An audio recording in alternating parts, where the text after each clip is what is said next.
وَاعْتَصِمُوا بِحَبْلِ اللَّهِ جَمِيعًا. اللہ رب العزت نے ارشاد فرمایا اللہ کی رسی کو مضبوطی سے تھامو. اللہ کی رسی کو زور سے بولو. اللہ کی رسی کو سارے کے سارے مل کر اللہ کی رسی کو مضبوطی سے تھام لو. میں پورے لوگوں کو پوچھ رہا ہوں اللہ کی رسی کیا ہے؟ کہاں لٹکی ہے؟ بتا. میں دیکھنا چاہ رہا ہوں. خدا کی قسم کوئی نہیں بتا سکتا.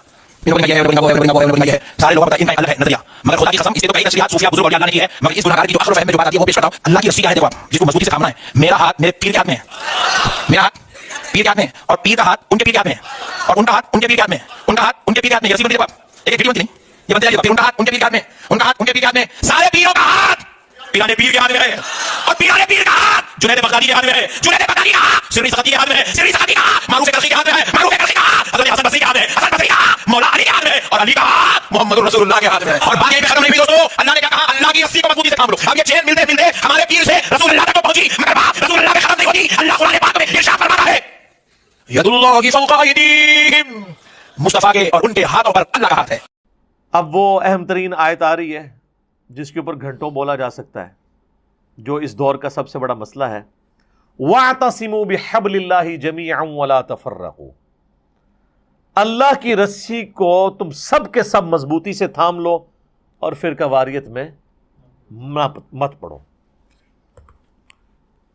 اللہ کی رسی ظاہر وہی ہوگی جو اللہ نے بتائی ہے. اس کی بھی لوگوں نے بڑی بڑی تشریحات کی ہیں. جی اللہ کی رسی ہے, جی رسی میں آپ کو پتہ ہے کئی ریشے ہوتے ہیں, وہ ریشے جڑ کے وہ بل کھا کے ایک موٹی رسی بنتی ہے. یہ ہم لوگ یہ سمجھنے شروع ہو گئے ہیں. یہ اسی طریقے سے ہے جیسے میں کہوں کہ جب سے میں نے بریانی کھائی ہے میرے سینے میں آگ لگی ہے, تو آپ اس آگ سے فائر مراد لینا شروع کرتے ہیں. بھئی میں محاورتاً یہ ایک بات کر رہا ہوں. اللہ تعالیٰ جو فرما رہا ہے کہ تم سب کے سب مل کے اللہ کے رسی کو مضبوطی سے پکڑ لو, اس کا یہ قطعاً مقصد نہیں ہے کہ کوئی فزیکلی کوئی رسی لٹکی ہوئی ہے جو آپ نے جا کے پکڑ لینی ہے ایسے, یا غلاف کعبہ کو آپ نے پکڑ لینا ہے. غلاف کعبہ کی جو رسی ہے وہ اللہ کی رسی ہے. یہ تو اس کا مقصد ہی نہیں تھا. وہ کہتے ہیں جی ایک بزرگوں کی محبت کی رسی ہے, ایک جو ہے وہ صحابہ کی محبت کی, ایک نبی الاسلام کی محبت کی, اور اس طریقے سے وہ بس وہ محبت کے گرد ہی مننے والی گل کوئی نہیں, محبتاں نہیں ساری رسیاں بنا کے. بھئی اللہ کے نبی علیہ السلام سے بھی پوچھیں نا کہ اللہ کی رسی کیا ہے, تو سر غدیر خم کی جو حدیث ہے جو ہم نے اپنے منہج پہ بھی لکھ کے لگائی ہوئی ہے, صحیح مسلم میں اوپر تلے 4 احادیث ہیں. فضائل علی والے چیپٹر میں انٹرنیشنل نمبرنگ کے مطابق 6225 سے 6228 تک نبی علیہ السلام نے اپنی وفات سے 2 مہینہ پہلے آلموسٹ حجۃ الوداع سے واپسی پر مکے سے مدینے آتے ہوئے خم نامی گاؤں میں خطبہ دیا. اسے غدیر خم کا خطبہ کہا جاتا ہے, اور الفاظ ہی بڑے کنکلوڈنگ ہے. اے لوگو آگاہ ہو جاؤ, میں بھی ایک انسان ہوں, قریب ہے کہ اللہ کا قاصد یعنی موت کا فرشتہ میرے پاس آئے اور میں اس کی دعوت قبول کر لوں. میں اپنے بعد تم میں 2 بھاری چیزیں چھوڑ کر جا رہا ہوں. ان میں سے پہلی چیز اللہ کی کتاب ہے, اس میں ہدایت ہے, اس میں نور ہے. تم اللہ کی کتاب کو پکڑو, اپنا تعلق اس کے ساتھ مضبوط کرو. اللہ کی کتاب اللہ کی رسی ہے. وَاعْتَصِمُوا بِحَبْلِ اللَّهِ جَمِيعًا وَلَا تَفَرَّقُوا. جو اسے پکڑے گا ہدایت پر ہوگا, جو چھوڑ دے گا گمراہ ہو جائے گا. تو نبی علیہ السلام نے قرآن کو اللہ کی رسی بتایا. بزرگ بابوں کی محبت, صحابہ کی محبت, اہل بیت کی محبت, اللہ کی محبت اور اس کے ریشے اور پتہ نہیں کیا کیا ایکویشنز, وہ محبتیں اپنی جگہ ہیں, لیکن اللہ کی رسی جو ہے وہ کتاب اللہ ہے. اور پھر فرمایا دوسری بھاری چیز میرے اہل بیت ہیں, میں اپنے اہل بیت کے معاملے میں تمہیں اللہ کا خوف دلاتا ہوں. 3 دفعہ فرمایا کہ میری وفات کے بعد ان کے ساتھ حسن سلوک کرنا. خوف دلاتا ہوں یہ عربی میں ایک محاورتاً بات کی جاتی تھی, جب کسی کو ڈرانا ہوتا تھا تو میں تمہیں اللہ کا خوف دلاتا ہوں, اس میں اللہ کو ڈر جاؤ.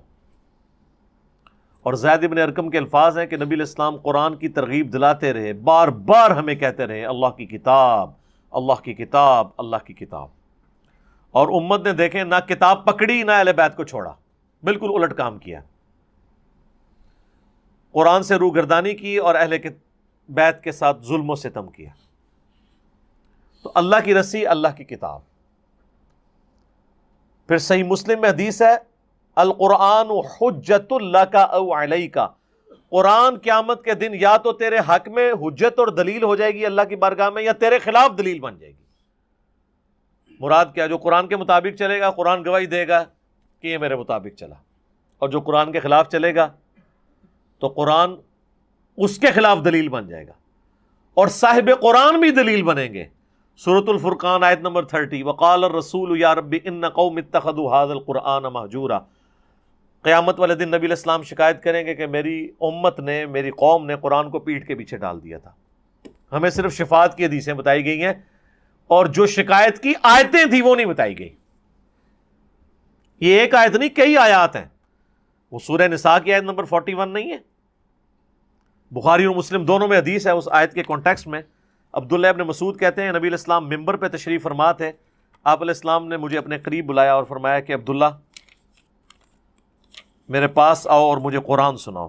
تو کہتے ہیں میں نے عرض کیا اللہ کے محبوب علیہ السلام، قرآن تو آپ پر نازل ہوا ہے، میں آپ کو قرآن سناؤں؟ تو آپ نے فرمایا مجھے دوسروں سے سن کر لطف آتا ہے۔ تو عبداللہ ابن مسعود کی آپ قسمت دیکھیں کہ رسول اللہ صلی اللہ علیہ وآلہ وسلم پر کتاب نازل ہوئی ہے، اور نبی علیہ السلام اپنے اوپر نازل ہونے والی کتاب عبداللہ ابن مسعود سے سن رہے ہیں۔ تو کہتے ہیں میں نے سورہ نساء کی تلاوت شروع کی، جب میں آیت نمبر 41 پہ پہنچا، فَكَيْفَ إِذَا جِئْنَا مِن كُلِّ أُمَّةٍ بِشَهِيدٍ، وہ وقت کیسا ہوگا کہ جب ہم ہر امت میں سے ایک گواہ اٹھائیں گے، یعنی امت کا پیغمبر اٹھائیں گے کہ بتاؤ تمہارے امتیوں نے تمہیں کیا رسپانس کیا تھا، کس طریقے سے انہوں نے تمہارے ساتھ بیہیو کیا تھا جب تم میرے نمائندے بن کے گئے تھے۔ وَجِئْنَا بِكَ عَلَىٰ هَٰؤُلَاءِ شَهِيدًا، اور آپ کی امت پہ ہم آپ کو گواہ بنا کے اٹھائیں گے۔ بس یہ آیت جب یہاں آئی تو عبداللہ ابن مسعود کہتے ہیں نبی علیہ السلام نے کہا بس عبداللہ بس۔ کہتے ہیں میں نے حضور کی طرف دیکھا تو آپ کی آنکھوں سے مسلسل آنسو رواں تھے، آپ کی داڑھی بھی تر ہو گئی تھی کہ مجھے اپنی امت کے خلاف گواہی دینی پڑنی ہے قیامت والے دن، جن لوگوں نے میرا راستہ چھوڑا۔ اب دیکھیں کہ پیغمبر کتنے رقیق القلب ہوتے ہیں۔ ہمیں اگر قیامت والے دن یہ پتہ چلے نا کہ ہمارے دشمنوں کو سزا ہوگی تو ہم خوش ہوں گے، اور نبی علیہ السلام اس بات پہ رو رہے ہیں کہ مجھے اپنے دشمنوں کے خلاف یہ کہنا پڑنا ہے کہ یا اللہ یہ انہوں نے میری بات نہیں سنی، ان کو عذاب دے۔ حضور اس پہ رو رہے ہیں کہ یار وہ جو بھی ہیں میرے ہیں تو امتی ہیں۔ یہ فرق ہوتا ہے، انبیاء کتنے رقیق القلب ہوتے ہیں۔ تو یہ شکایت والی آیت ہے۔ تو قرآن اللہ کی رسی۔ اسی طریقے سے صحیح بخاری میں ایک حدیث ہے، مسلم میں بھی موجود ہے، متفق علیہ ہے۔ عبداللہ ابن ابی اوفا سے کسی نے پوچھا کہ نبی علیہ السلام نے کیا اپنا وصی خلیفہ کسی کو بنایا تھا جس کے لیے وصیت کی ہو؟ تو انہوں نے کہا رسول اللہ نے اپنا وصی کسی کو نہیں بنایا، البتہ ہمیں نبی علیہ السلام نے قرآن کے مطابق چلتے رہنے کی وصیت کی تھی۔ تو نبی علیہ السلام کا یہ خلیفہ قرآن ہے، وصی قرآن ہے۔ غدیر قوم پہ قرآن، حجۃ الوداع کا خطبہ اٹھا لیں۔ حجۃ الوداع کا جو خطبہ صحیح مسلم میں آیا نا 2950 انٹرنیشنل نمبر کے مطابق، جو نبی علیہ السلام کی حجۃ الوداع کی جو حدیث ہے کافی لمبی ہے، جو امام جعفر نے روایت کی اپنے باپ امام باقر سے، انہوں نے جابر بن عبداللہ سے، سیدنا حسین ابن علی کے جو پوتے ہیں امام محمد باقر بن علی بن حسین علیہ السلام، وہ بڑی دردناک حدیث ہے۔ جابر بن عبداللہ کو ملنے جاتے ہیں اور وہ نابینا ہو چکے ہوتے ہیں آخری عمر میں، ان کو پتہ چلتا ہے کہ رسول اللہ کا بچہ آیا ہے۔ رسول اللہ کا بچہ کون ہے؟ حضرت حسین کا پوتا محمد باقر بن علی بن حسین بن علی، کیونکہ حضرت حسین کا بیٹے تھے علی بن حسین امام زین العابدین، ان کے یہ بیٹے تھے امام محمد باقر۔ تو انہوں نے اتنا ان سے پیار کیا کہ ان کے گریبان کے بٹن کھولے اور اپنا ہاتھ اس کے سینے پہ رکھا، پیار کیا اور کہا تو میرے نبی کا بچہ ہے، پوچھ۔ تو ان کا کہ مجھے بتائیں چچا جان نبی علیہ السلام نے حج کیسے کیا تھا؟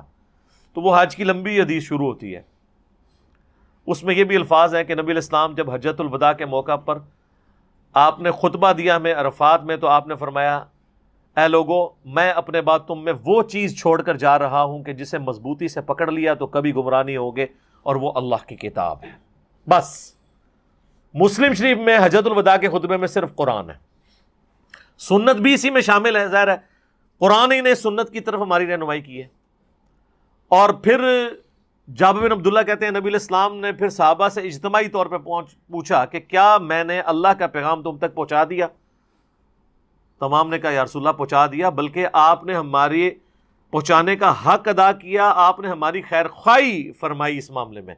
تو آپ نے 3 دفعہ یہ انگلی اٹھائی اور آسمان سے پھر صحابہ کی طرف کی، اللہم اشہد اللہم اشہد اللہم اشہد، اے اللہ گواہ ہو جانا کہ یہ مان رہے ہیں کہ میں نے جو اپنی رسپانسبلٹی تھی ان تک وہ کام پہنچا دیا۔ حجۃ الوداع میں بس اتنا ہی خطبہ ہے۔ بخاری اور مسلم میں ہے کہ حجۃ الوداع یوم عرفہ سے اگلے دن پھر آپ نے خطبہ دیا ہے، وہ منا میں دیا جہاں پہ قربانی ہوتی ہے، اور وہ خطبہ بخاری میں بھی ہے اور مسلم میں بھی، وہ بھی آپ کو حج والے چیپٹر میں مشکات کے اندر وہ والا خطبہ بھی مل جائے گا، جس میں آپ علیہ السلام فرمایا تھا آج کون سا دن ہے، یہ کون سی جگہ ہے، یہ کون سا مہینہ ہے، تو سارے خاموش رہے۔ پھر آپ نے فرمایا کہ کیا یہ ذوالحجہ کا حرمت والا مہینہ نہیں ہے، یہ شہر مکہ حرمت والا نہیں ہے، اور آج کا دن جو ہے وہ یعنی یوم النحر کا دن، 10 ذوالحجہ کا دن۔ اور پھر آپ علیہ السلام نے فرمایا کہ زمانہ گھوم گھما کے اسی جگہ پہ واپس آ گیا ہے جہاں سے اللہ نے سٹارٹ کیا تھا کہ سال کے 12 مہینے ہیں، 4 حرمت والے ہیں، چونکہ وہ عرب کے لوگوں نے اس کو آگے پیچھے کرنا شروع کر دیا تھا نا۔ سورہ توبہ میں بھی ذکر آتا ہے کہ وہ اپنی مرضی سے مہینوں کو آگے پیچھے کر دیتے تھے۔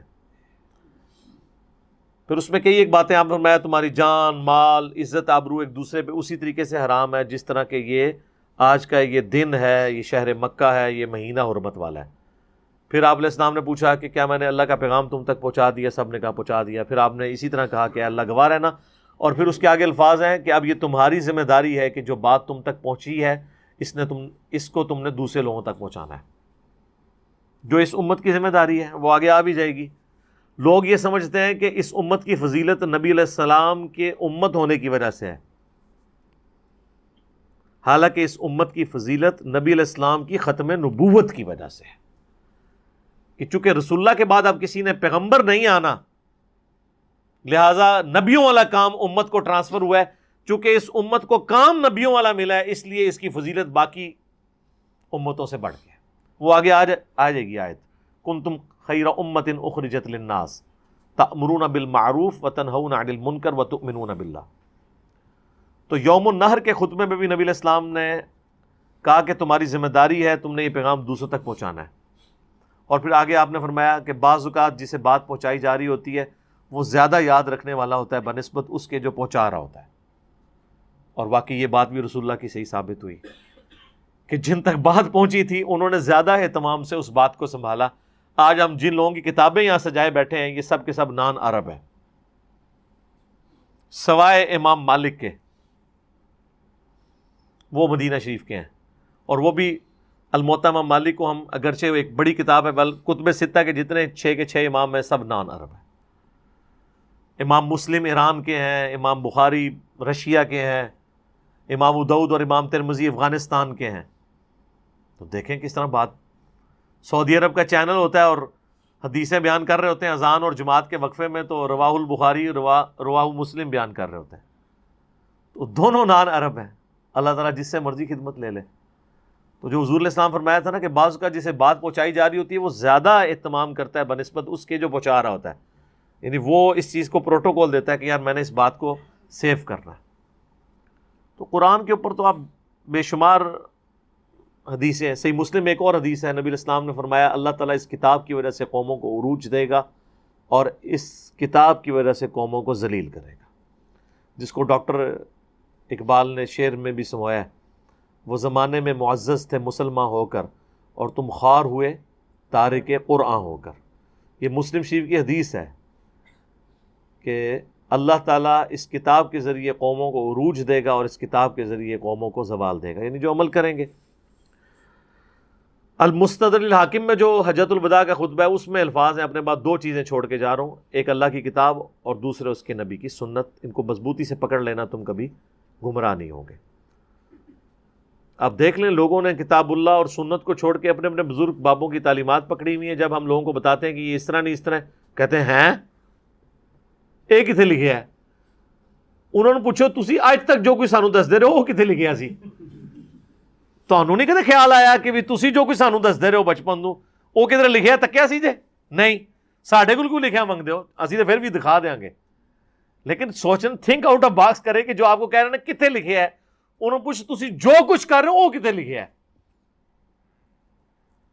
جیسے وہ حیدر بھائی کی بات مجھے بڑی اچھی لگی کہ اگر کوئی غیر مسلم آپ کے پاس آئے اور کہ میں مسلمان ہونا چاہتا ہوں، مجھے بتائیں کہ اللہ تعالیٰ کی اپنے بندے سے کیا ڈیمانڈ ہے، مسلمان کے عقیدے کیا ہونے چاہیے، مجھے کوئی کتاب پڑھنے کو دیں، تو آپ کون سی کتاب پڑھنے کو دیں گے؟ قرآن؟ یہ نہ فضائل مال ہی پڑھا دو، زیادہ تر تو ظاہر ہے جو بندے قرآن ہی پڑھنے کے لیے دیں گے کہ یہ اللہ کی کتاب ہے جو ہمارے نبی پہ نازل. غیر مسلم تو ویسے فضائل مال اللہ بھی قرآن ہی دے گا، کیونکہ اس کو پتہ ہے یار کہ یہ گورے کو دے رہا ہوں تو وہ چیز دوں جو 24 کیرٹ سونا ہے. تو اگر وہ آگے سے یہ سوال کر لے کہ تم جو مسلمان ہو تم نے بھی اپنے عقیدے اسی کتاب کو پڑھ کے صحیح کیے ہوئے، تو میرا خیال ہے 99% لوگ جو ہے نا ان کے سر شرم سے جھک جائیں گے کہ نہیں. تو آپ گورے کو تو یہ مشورہ دے رہے ہیں، خود نہیں کر رہے، اس کا مطلب ہے کہ آپ نے اپنے اوپر خود اللہ کی دفعہ لگا لی ہے. یعنی قیامت والے دن اللہ تعالیٰ آپ پہ مقدمہ قائم کر سکتا ہے کہ تنوں پتہ سی کہ قرآن پڑھ کے ہی میں اپنے آپ کو صحیح کرنا ہے، تو کیوں نہیں کیتا؟ ہم لوگوں کو یہ کہیں گے کہ یا اللہ ہم اس لیے اس طریقے پہ چل رہے تھے کہ لوگ اس طریقے پہ چلتے تھے. وہ تو صحیح بخاری میں حدیث ہے نا، جب قبر کے 3 سوال نہیں آئیں گے تو فرشتے اس سے چوتھا سوال کریں گے کہ بھئی تو اللہ کے بندے یہ کیا تیری حالت، تجھے سوال کیوں نہیں ہے؟ وہ کہتا ہے میں وہی کہتا تھا جو لوگ کہتے تھے، سن سنا کے سنی تو نہیں، پڑھ پڑھا کے سنی بنو. تو فرشتے پھر آگے سے کہیں گے کہ تو نے خود پڑھ کے عمل کرنے کی کوشش کیوں نہیں کی، یا کسی ایسے شخص کی پیروی کیوں نہیں اختیار کی جو تجھے بتا دیتا کہ کیا لکھا ہوا ہے. اور پھر اس کو ایک ایسا گرز ماریں گے کہ زمین و آسمان کی ہر مخلوق اس کی چیخ و پکار کی آواز سنے گی سوائے جن اور انسانوں کے، اور اگر جن اور انسان سن لیں تو بے ہوش ہو جائیں. یہ بخاری شریف ہے، مولانا شریف نہیں ہے.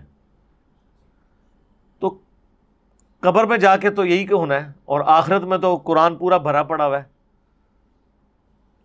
کہ قرآن کی پیروی اختیار کرنی تھی. تو یہ کوئی راکٹ سائنس نہیں جو آپ نے کسی کو سمجھانی ہے، یہ ہر مسلمان کو پتہ ہے، عمل نہ کرے اس کی اپنی بدقسمتی. تو کہا گیا اللہ کی رسی کو مضبوطی سے تھام لو اور فرقوں میں مت بٹو. اس کا مطلب یہ ہوا کہ جو اللہ کی کتاب کو پکڑ لے گا وہ فرقہ واریت سے بچ جائے گا. وہ ہماری سائنس کی لینگویج میں اسے کہا جاتا ہے اینڈ وائس ورسا. ایک تو یہ ہے کہ اللہ کی کتاب کو پکڑ لو اور فرقہ واریت میں مت پڑو. دوسرا یہ ہے کہ جو اللہ کی کتاب کو نہیں پکڑے گا وہ فرقہ واریت میں پڑ جائے گا. بیک وقت دونوں معنی درست ہیں. تو سر نظر آ رہا ہے.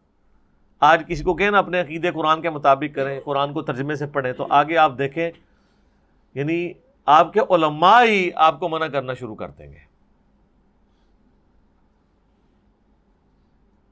ہم نے اس پہ ویڈیو بھی اپلوڈ کی تھی نا، وہ اسلام 360 والے بھائی جب تعارف کروا رہے تھے جیو کے اوپر آ کے اپنے سافٹ ویئر کا، اس کا اپلیکیشن کا، کہ جی اس میں تو قرآن کے ترجمے کھل جاتے ہیں حدیث، تو وہاں ایک مولانا صاحب نے یوں انگلی اٹھا لی تھی. لیکن تو بس دیکھ لو دشمن ادھر ہی بیٹھے ہوئے. اچھا اتنی حیران کن بات ہے، اگر ہمیں کوئی یہودی عیسائی کہنا قرآن نہ پڑھنا گمراہ ہو جاؤ گے، ہم اس بات کو کتنا برا مانیں گے. یہی بات مولوی کہہ دیتا ہے نا، تو ہم اپنے بچوں کو بھی یہ سکھاتے ہیں کہ ڈائریکٹ نہیں پڑھنا. اچھا یہ ابھی تک یہی سکھاتے آ رہے ہیں ان کو کہ یار انڈائریکٹ پڑھا دو، یار آپ پڑھ لو سانو پڑھا دو. کوئی نہیں.